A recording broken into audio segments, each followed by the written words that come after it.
بس انا مش هبيع ناصر ماهر بمنتهى البساطه. ازاي يا جدع؟ الله العظيم مالكش حق. ازاي؟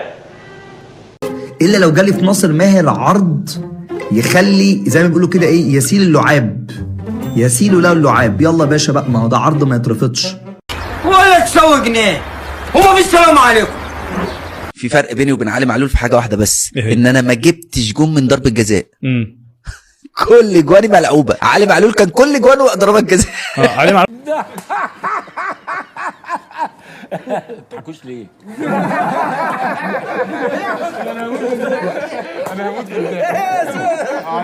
متهيألي على الاقل كسر 50 جون اعتقد، حاجه زي كده. بس كل في ضربات جزاء كتير قوي قوي. كان نمره واحد. طب كلاعب كوره مين اجمد؟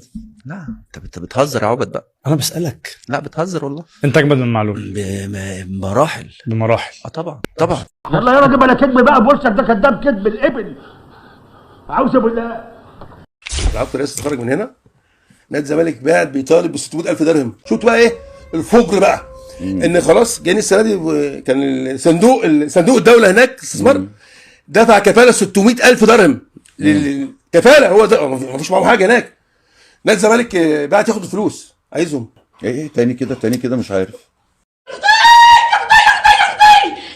ده كانوا خرجوا بكفاله 600,000 درهم. مين اللي دفع 600؟ الصندوق السيادي هناك في الدوله نفسها اللي دفعت في الامارات. فلوس مين؟ دفعوا للكفاله. دفعوا للناس بتوع على ما الحكم النهائي يطلع بتاع مين، اللي هو العفو الرئاسي. ايوه تمام. العفو الرئاسي اتخرج من هنا.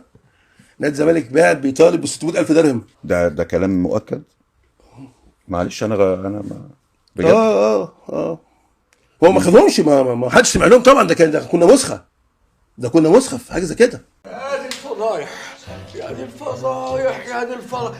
بقى لو انت ترزي هات ويلعب معاك. يعني انت احسن من ارتيتا وارسن فينجر اللي هم احسن من الكلام ده. يعني احسن من الكلام يا ده جدع يا كابتن رضا. ارسن فينجر ده قبل ما يمشي ولا فهيم ده الله يجازيه، فشار ومعار معر. الكذب ده في دمه. بنتك كله راح فين؟ الحمام بس انت اللي عاملها.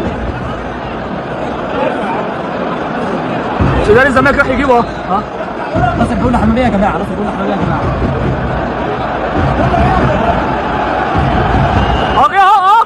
اهو وصل اهو. اوعى.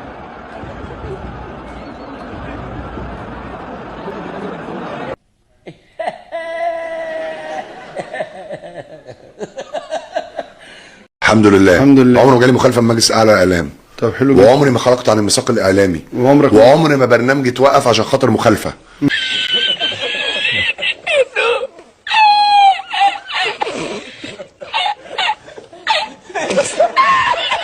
الزمالك النادي الاهلي نادي كبير وانا عارف قيمته، زي ما الزمالك كبير وانا عارف يعني انت النهارده ما تقصدش النادي الاهلي بس كده. واحنا على الهوا دلوقتي بس كده. لا طبعا. ايه ده؟ كلمه بقى الزمالك الاهلي بمن حضر ولا فلان بمن حضر، دي كلمه الزمالك. خدتوها مننا كده وسرقتوها مننا زي ما تسرقوا كل حاجه. سرقتوا اللعيبه وسرقتوا الكلام والشعارات والسلوجانات وكل حاجه. ابن عم ما بيكدبش، احنا عيلتنا ما بتكدبش. والله انا ما عارف اقول لك شنو يا حبيبنا، لكن اجابتك غلط والله. لا وضعها انا راجل عندي ماضي عقد مع نادي الزمالك يعني، وانا اتضريت كتير جدا الفتره اللي فاتت، ضريت ادبيا ومعنويا ونفسيا، ومش معنى كده ان انا اتضرر ماديا كمان.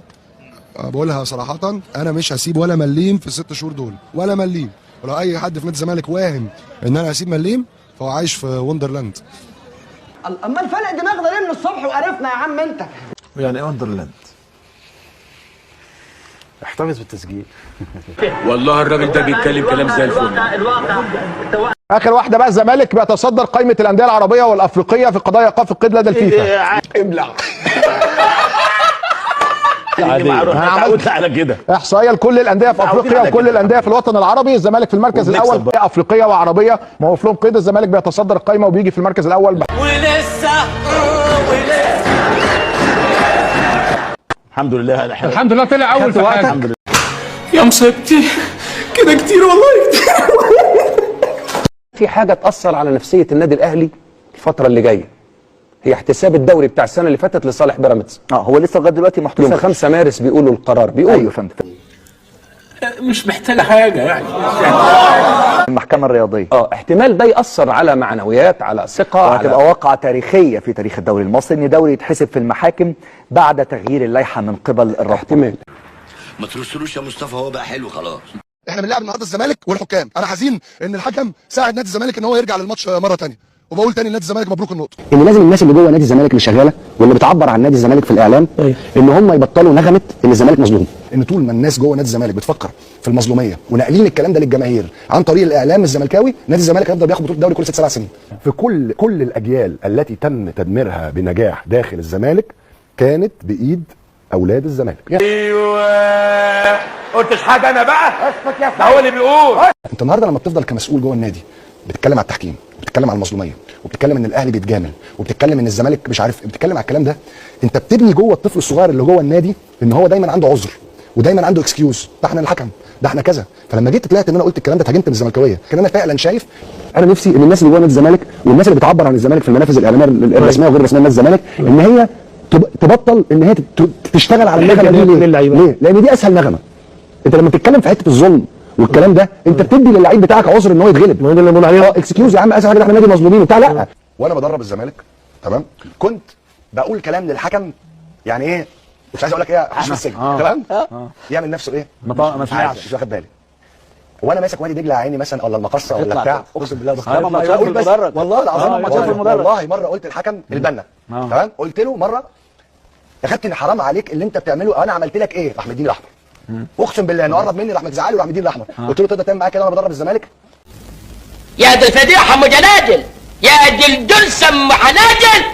ان نادي الزمالك عمل ايه النهارده؟ ده اللي انا عايزه. بورص طعميه، ما تخشش بقى على الاهلي وتخش على الكابتن بيتكلم بمنتهى بقرص طعميه اول. عارف يعني ايه قرص طعميه؟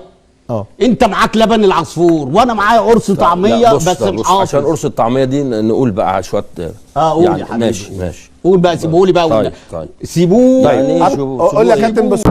واد سعيد ووشه عامل زي حته الجبنه النستو كده ونزل كده بسرعه يا كابتن عشان عايز اطلع اخوان بزيره جاب كام؟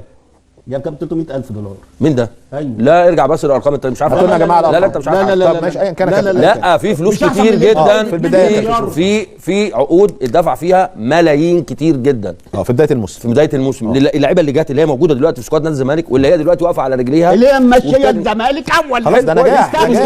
نجاح. ما تدعيش الفقر بقى وتقول ان مفيش فلوس وان احنا ما دفعناش. وقرص طعميه، قرص طعميه ايه ده؟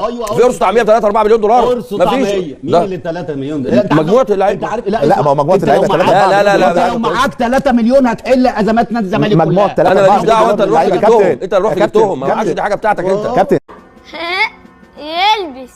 سياده المستشار تركي الشيخ تبرع ب 151 مليون ليا، وانا قلت له لا ادفعهم انت للعيبه. لا له ازاي يعني؟ انا هقول لحضرتك ده اللي اتقال.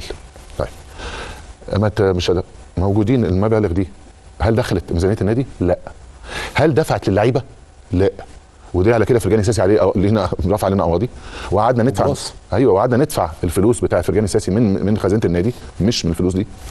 و حمدي نقاز مش كان رفع علينا قضيه بسبب مستحقاته وجراس نفسه. طب هو الفلوس دي راحت فين؟ طبعا